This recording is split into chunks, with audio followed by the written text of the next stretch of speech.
যে কোনো নিরামিষ দিনে আমাদের চিন্তা হয় কি রান্না করব। তবে আজ সব চিন্তার অবসান ঘটিয়ে আপনাদের জন্য নিয়ে এসেছি দারুণ স্বাদের নিরামিষ ঢেঁড়সের রেসিপি। এই রেসিপিটা বানানো যতটা সহজ তেমনি মুখরোচক। তাহলে দেখে নিন এই রেসিপি কিভাবে বানাতে হয়। নিরামিষ ঢেঁড়সের রেসিপি বানাতে নিয়েছি এখানে প্রায় 250 গ্রাম ঢেঁড়স। ঢেঁড়সের আগা আর ডগা আর প্রান্ত আমি কেটে নিচ্ছি। কেটে ঢেঁড়সটা আরও একটু করে কেটে নিচ্ছি যাতে করে ভালোভাবে মশলা ঢুকে যায়। যারা ঢেঁড়স খেতে পছন্দ করেন তাদের তো অবশ্যই এই রেসিপি ভালো লাগবে, আর যিনারা পছন্দ করেন না তাদেরও বলবো এই রকম রান্না করে দেখুন, অবশ্যই আপনারাও পছন্দ করবেন। তো এই রান্নার জন্য আমি নিয়েছি এখানে পোস্ত, নিয়েছি দুটো তেজপাতা, নিয়েছি শুকনো লঙ্কা একটি, আর নিয়েছি কালো জিরে, নিয়েছি এখানে কালো সর্ষে, নিয়েছি মিষ্টির জন্য একটু বাতাসা, আপনারা যা কিছু নিতে পারেন, নিয়েছি কাজু বাদাম, নিয়েছি কাঁচা লঙ্কা, নিয়েছি একটু বেসন, নিয়েছি আদা, নিয়েছি লাল লঙ্কার গুঁড়ো, হলুদ গুঁড়ো আর লবণ। তো এখন আমি কেটে রাখা ঢেঁড়সের মধ্যে দিয়ে দিচ্ছি লবণ আর হলুদ গুঁড়ো।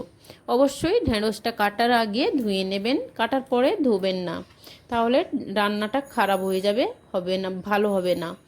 তো এখন দিয়ে দিলাম হলুদ গুঁড়ো, লঙ্কা গুঁড়ো, আর দিয়ে দিচ্ছি অল্প অল্প করে বেসন।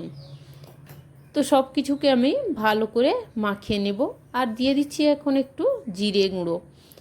সমস্ত কিছু দেওয়ার পরে এখন একটু দিয়ে দেব সরিষার তেল।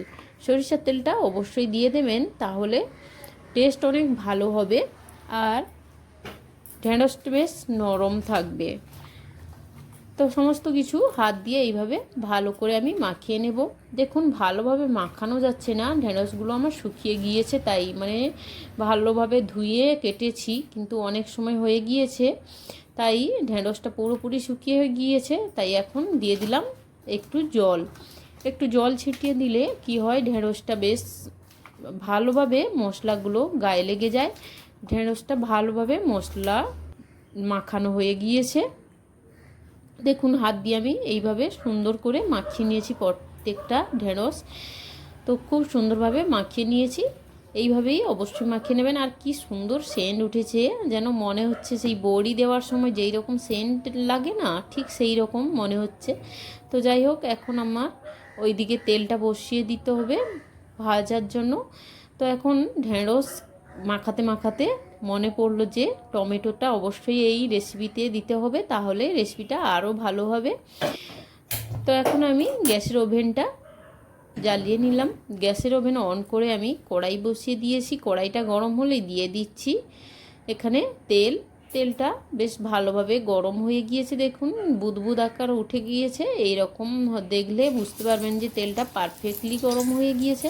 এখন আমি দিয়ে দিচ্ছি একটি একটি করে ঢেঁড়স। এই তেলের মধ্যেই ঢেঁড়সগুলো প্রত্যেকটা আমি সুন্দর করে পরপর করে সাজিয়ে সাজিয়ে দিয়ে দিচ্ছি, যাতে করে প্রত্যেকটাই ভাজা ভাজা ভালোভাবে হয়ে যায়। ঢেঁড়সগুলি ভালোভাবে দিয়েও আমি প্রায় 10 মিনিট অপেক্ষা করেছিলাম। দেখুন কি সুন্দর ভাজা হয়ে গিয়েছে, আমি সব ঢেঁড়সগুলো তুলে নিয়েছি। এখনও পরের স্টেপে কিছুটা ঢেঁড়স ভাজতে দিয়েছি, আর তার মধ্যে আমি একটা মশলা বানিয়ে নিচ্ছি। এখন নিয়ে নিচ্ছি শিলনোড়াতে কাঁচা লঙ্কা, আদা আর কাজু বাদাম, এইগুলোকে একসঙ্গে আমি বেটে নেব। এই মশলার পেস্ট একসঙ্গে যদি করে রাখা যায় বেশ ভালোই হয়, আর এই রেসিপিতে এইভাবেই করে একসঙ্গে মশলাটা বেটে রাখবো যাতে রান্না করতে সুবিধা হয়। তো এখন আমার কাজু বাদামটা সুন্দর করে একটু বাটা বাটা হয়ে গিয়েছে। এখন দিয়ে দিচ্ছি পোস্ত আর কালো সর্ষে। কালো সর্ষেটা অবশ্যই দেবেন, কালো সর্ষেতে তরকারির টেস্ট ভালো হয়, একটু ঝাঁঝ লাগে। হলুদ সর্ষের থেকে কালো সর্ষেতে তরকারির টেস্ট ভালো হয়। তো সমস্ত কিছু আমি একসঙ্গে বেটে নিচ্ছি মসৃণ করে, আর খুব একটা বাটতে কিন্তু অসুবিধা হয় না। সর্ষে আছে, পোস্ত আছে, কাঁচা লঙ্কা, সঙ্গে কাজু বাদাম খুব সুন্দরভাবে বেটে নিয়েছি। এখন দেখুন পরের স্টেপে যে ঢেঁড়সগুলো দিয়েছিলাম সেগুলো সুন্দরভাবে ভাজা হয়ে গিয়েছে, আমি তুলে নিয়েছি। কড়াইতে আরও একটু সরিষার তেল দিয়ে দিলাম। এখন দিয়ে দিচ্ছি তেজপাতা, দিয়ে দিলাম শুকনো লঙ্কা, এখন দিচ্ছি কালো জিরে। সমস্ত ফোড়নগুলোকে ভালোভাবে ভেজে নিব। মশলাগুলো বেশ ভালোভাবে ভাজা ভাজা সেন্ট এসেছে। এখন আমি দিয়ে দিচ্ছি কেটে রাখা টমেটো।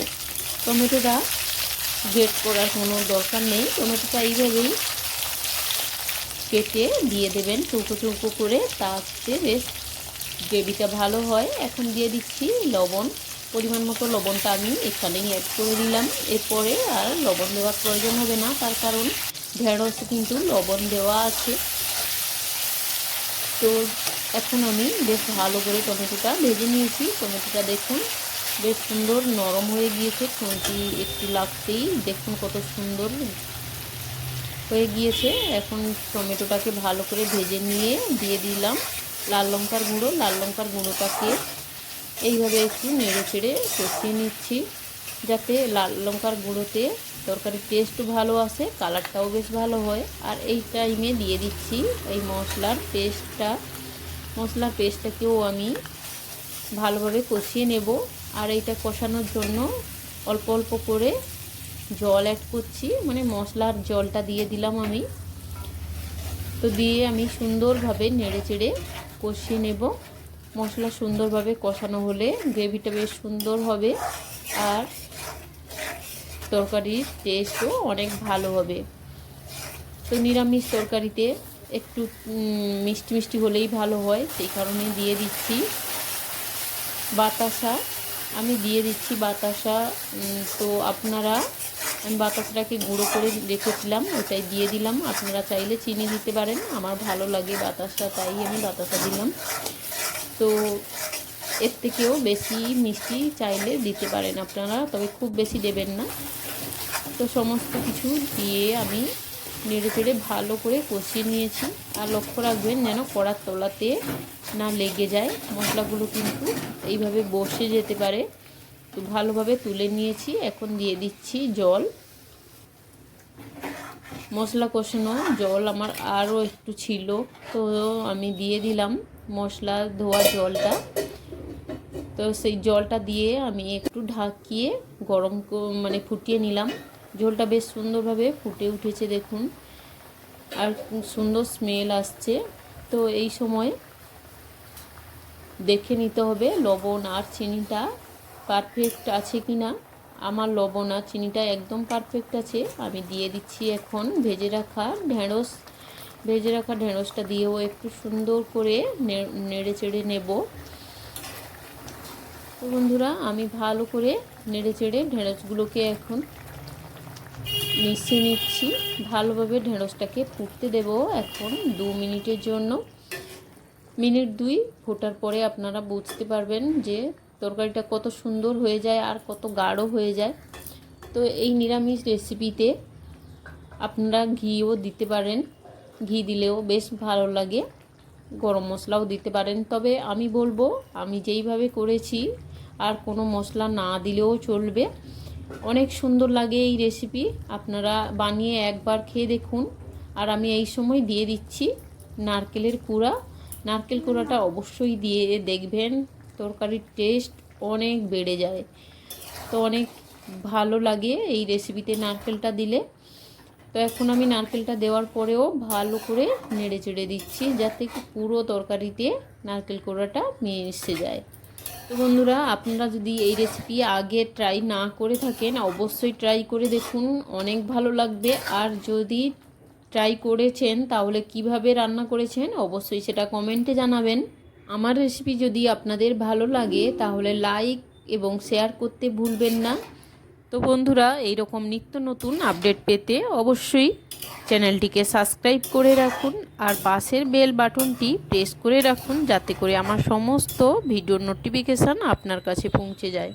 বন্ধুরা, আমার কাছ থেকে অন্য যে কোনো রেসিপি আপনারা দেখতে চাইলে অবশ্যই কমেন্টে জানাবেন, আমি সেই রেসিপি অবশ্যই নিয়ে আসব। দেখা হচ্ছে নেক্সট এপিসোডে। ততক্ষণের জন্য ভালো থাকবেন, সুস্থ থাকবেন। এতক্ষণ আমার সঙ্গে থাকার জন্য ধন্যবাদ।